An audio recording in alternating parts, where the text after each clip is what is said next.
Dear President of the House, Madam President of the Senate, esteemed members of Parliament, ladies and gentlemen, first of all, I want to tell you that I'm honored to greet you all and truly grateful for the opportunity, today's opportunity to address the Parliament of the Netherlands, and at such a meaningful moment. We are now in the midst of the most intense and focused negotiations for peace since the beginning of this war, for true lasting peace. And we are not talking about a pause or a temporary uncertain solution.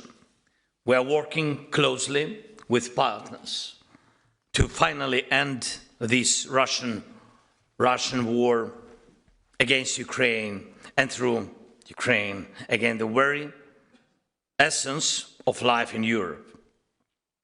And that's why now we need the same strong political support that we had at the beginning of this war. Back then, the future was shaped by our joint efforts in defense. Today, the future depends on our shared political positions and political decisions. They once needed to root out every cause of this war. The current Russian leader, and after him, all of his propagandists often use the term root causes of the war, as if there is something inevitable that forces Russia to keep fighting, and as if the reasons of Russia's wars were not inside Russia and not a part of its own nature, but instead located somewhere outside, somewhere in Ukraine, in Europe, in NATO, or elsewhere. They always blame others and always try to explain their wars through someone else's actions, as if the reason for their aggression is never in Moscow, but always in their neighbors. Let's look at Russia's history since 1991. From then until today, Russia has changed. It has been poor and rich. It has gone from oligarchy to dictatorship, but one thing has remained the same. It keeps bringing war and hatred. From Chechnya to the Balkans, from Moldova to Syria, from countries in Central Africa to Ukraine, Russia chooses conflict over peace. And Russians always say they're somehow not guilty, somehow. And someone else, not Russia, is always expected to make concessions so that Russia might stop spreading bloodshed. And that's always something they claim must be given up so they can stop killing. Now, in Russia's war against us, our people, our country, this logic has reached its largest and most dangerous scale. Russia has invaded our home. It's destroying our cities, our villages, killing Ukrainians, our children, and at the same time demanding that we give up parts of our land they haven't even managed to conquer.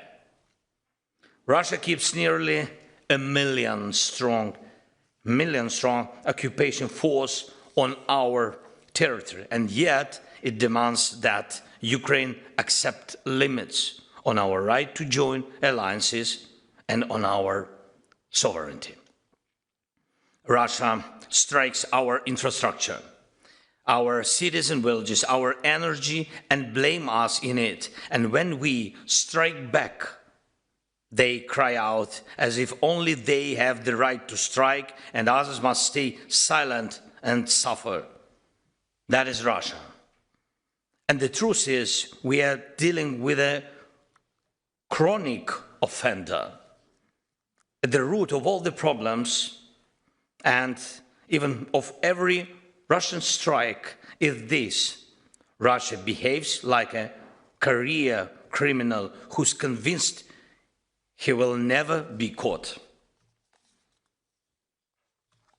Russia feels unsafe when its neighbors are safe, and it feels bad when their neighbors are doing well.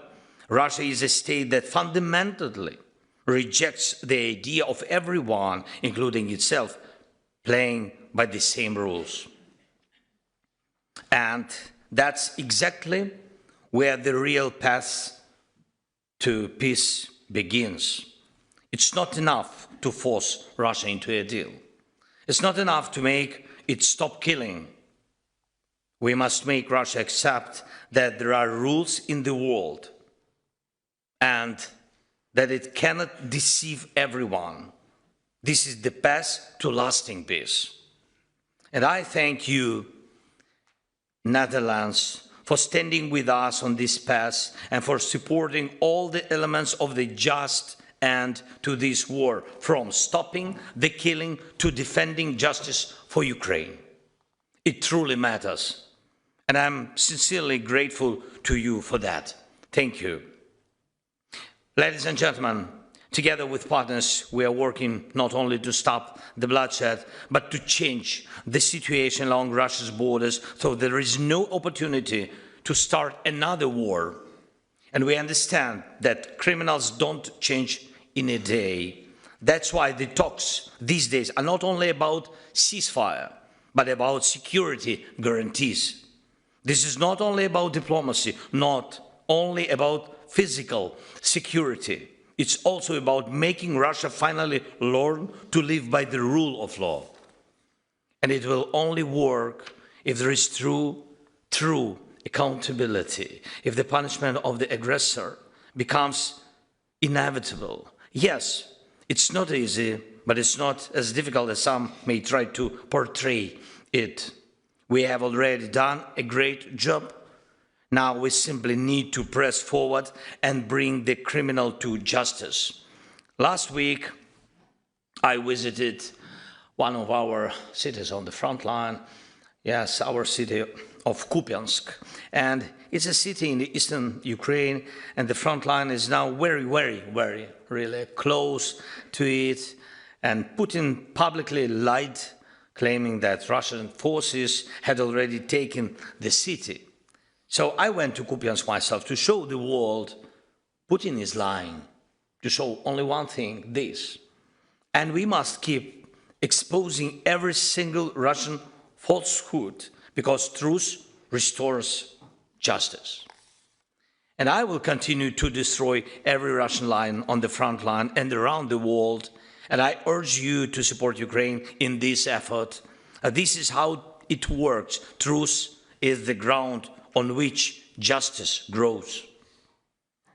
The same applies to the issue of damage caused by Russian aggression. Of course, right now, European leaders have the decision on the table regarding frozen Russian assets. Most of these assets are located in Europe, and these Russian assets can and must be fully used to defend against Russia's own aggression.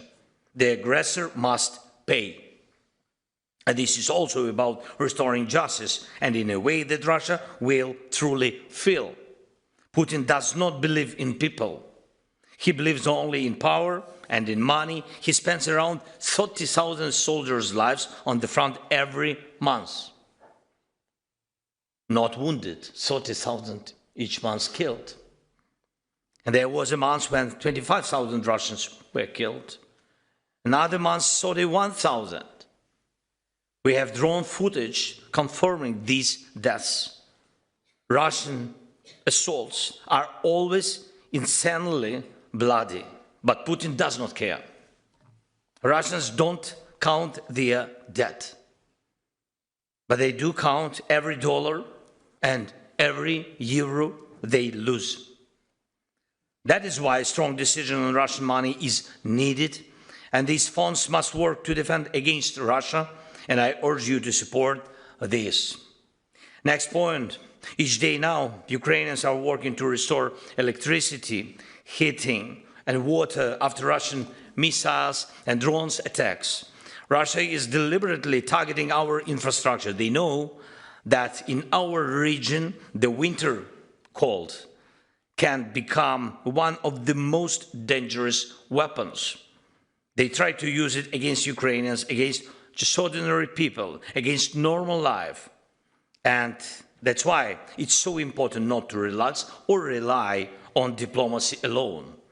We must continue to strengthen our air defense, and we must support our ability to remain resilient under aggression. Every night, Ukrainian parents hold their children in basements and shelters, every night, hoping that our air defense will hold. Strengthening Ukraine's air defense and energy resilience is not just military support, it's a protection of life, a chance for the future. And we really value everything that Netherlands has already provided, from Patriot systems and F-16s, aircraft to artillery and drones. Thank you for that. And the Netherlands' leadership in the Pearl Initiative is especially meaningful, and these contributions help protect civilians and strengthen the air shield over Ukraine and over Europe. And we also welcome the steps toward joint drone production, which show that our cooperation is becoming deeper and more strategic. And I'm grateful to you for your decision to support us next year, 3.5 billion in support for Ukraine in 2026, and additional 2 in defense assistance adopted in December are powerful expressions of solidarity. We truly value this. Thank you so much. And every such act of solidarity proves one thing clearly: Russia's war will not become the norm, not now, not in the future. As long as you stand with us, and as long as our other partners stand with us, Russia stands alone with its war. This Sunday and Monday in Berlin, we held really intensive talks with President Trump's team and with Steve Witkoff, Jared Kushner, others, members of the team, and we're working in a great detail on documents that could stop the war and guarantee security. This is very important. And every single detail matters. Why? Because not a single detail must become a reward for Russia's aggression. If the aggressor receives a reward, he starts to believe that war pays off.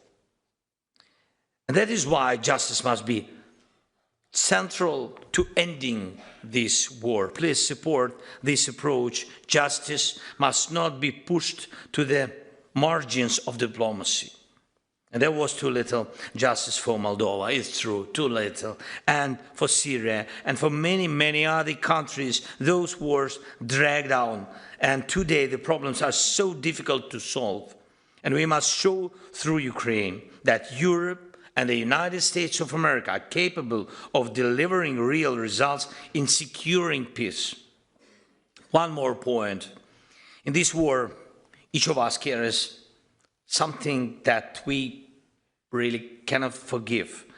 Many Ukrainian families have lost loved ones. And Russia has completely destroyed dozens of our cities and really hundreds of villages. Our people have suffered many humiliations. Thousands of Ukrainians have suffered through brutal captivity. And during this war, there is hardly a crime against humanity that Russia has not committed. Even the Netherlands sadly knows all too well that these are not just words. We do remember MH17, a terrible act of Russian murder followed by shameful lies that cannot simply be forgotten, and the people will not forget. And when the guns stay silent, when the drones stop killing, the law must still speak. Russian root causes should be returned to Russia, and it cannot be that war criminals travel freely across Europe or the world as if they were tourists. It cannot be that those who kill are suddenly treated as respectable partners. That is why sanctions matter. And that is why conventions and mechanisms of international justice exist and must work. Alongside diplomacy, defense support for Ukraine, support for our resilience, I ask you, please continue supporting efforts to ensure legal accountability for the aggressor. So no matter how difficult it may be, and no matter how long it takes Russian war criminals must be held accountable. And the Russian state must be held responsible for the crime of aggression. The Netherlands is one of the key drivers behind the creation of a tribunal for the crime of aggression and real accountability for war criminals. And I believe you understand every emotion we have when it comes to justice, and thank you for that. With partners like you and with approaches like yours, with the principled stance you continue to show, we can